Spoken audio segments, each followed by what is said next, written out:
Bem-vindos ao nosso Falando Nisso de hoje, nesse canal YouTube, com a pergunta de Bruno Alves Pinto.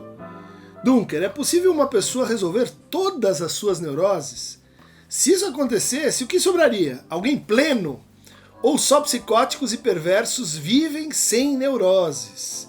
Muito simpática e de certa forma assim, traiçoeira a sua pergunta, Bruno. Porque ela revela assim, um duplo uso da expressão neurose, né?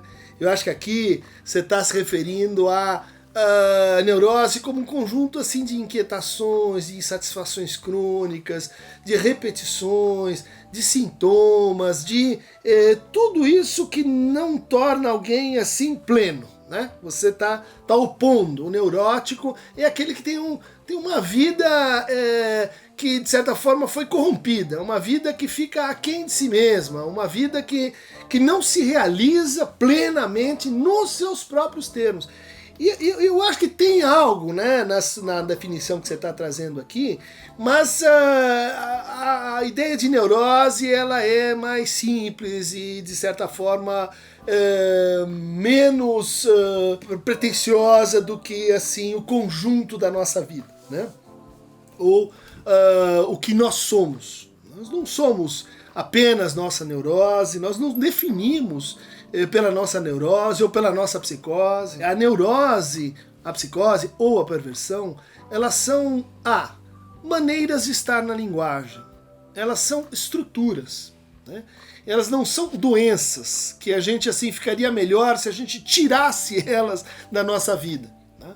Porque no fundo são modos de interpretar o que é o outro, né? Modos de ler o que está acontecendo nessa relação intersubjetiva, nessa relação de fala, em que eu recebo a minha própria mensagem de forma invertida a partir do outro, ou não, ou eu recebo mensagens que vêm diretamente do outro, e daí eu não estou mais na estrutura neurótica, eu estou na estrutura psicótica. Então, a condição de felicidade de uma vida, que eu acho que é isso que você está colocando aqui em consideração, ela depende parcialmente de como a gente resolve as nossas neuroses. E aí eu vou entrar numa segunda definição, né? Eu acho que você está dizendo assim, no fundo você percebeu que as nossas neuroses nos impedem, nos inibem de amar e trabalhar, né?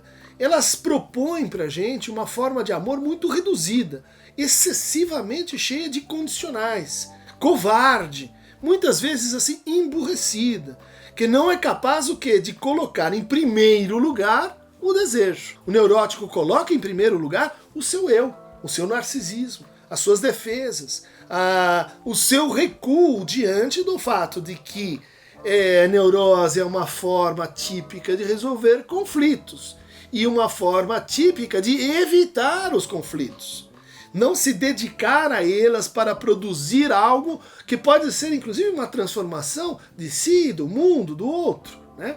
Mas não, diz o Freud, só os artistas e algumas poucas pessoas conseguem usar, aí nós vamos falar numa parte da neurose, que é a fantasia, para criar coisas interessantes para todo mundo.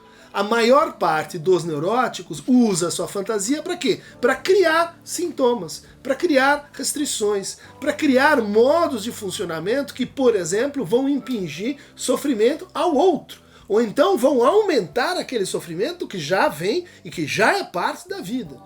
Por isso tem essa observação muito prudente, muito modesta do Freud, que diz assim, olha, o trabalho de uma análise é a gente transformar o sofrimento neurótico em miséria comum, né? Em sofrimento banal.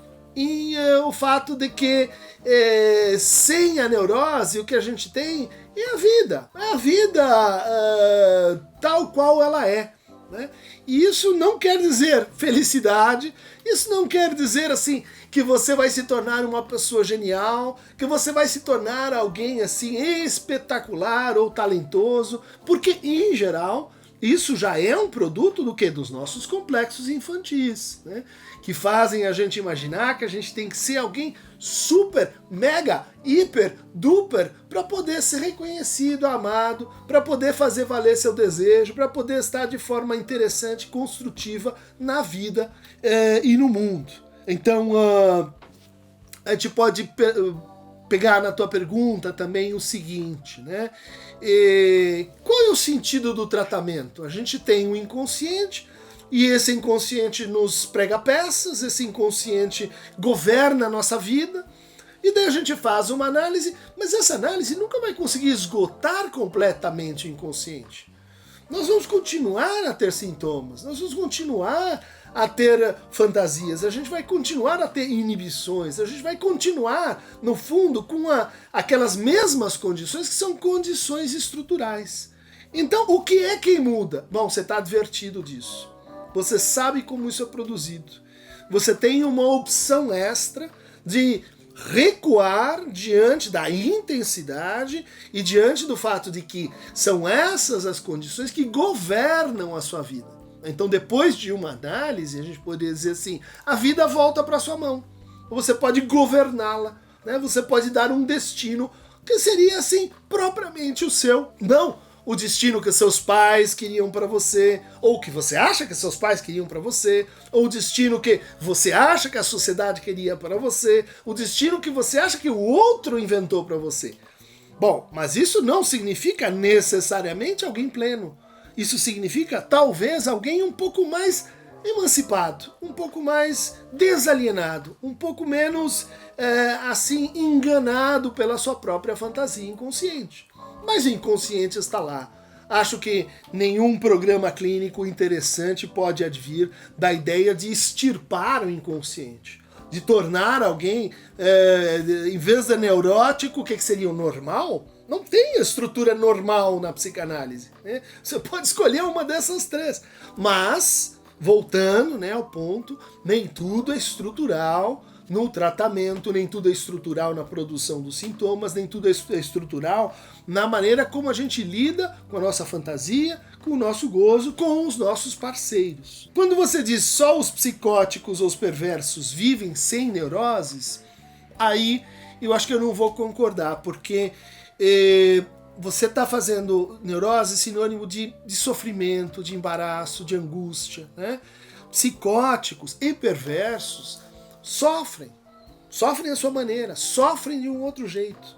Aliás, esse é um dos grandes problemas da clínica da psicose, porque a gente parte do pressuposto de que eles sofrem como nós, e que, portanto, a gente pode oferecer para eles o que a gente oferece para os neuróticos. Isso é ruim, isso faz mal para os psicóticos, isso não ajuda a tratá-los direito.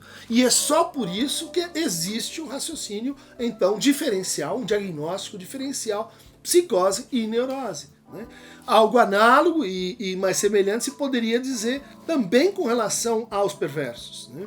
Talvez os perversos não sofram como o neurótico, com as suas fantasias, com o recalque de suas fantasias, mas eles sofrem com a dificuldade de sustentar o fetiche, a dificuldade de manter o fetiche em funcionamento, com as restrições sociais que caem sobre isso, com as dificuldades subjetivas para manter uma relação que, tudo bem, é mais esclarecida, é menos elusiva com o gozo, mas mesmo assim os coloca em embaraços, porque nem tudo na vida se resolve e se decide pelas estruturas que formam e determinam o estilo do nosso desejo.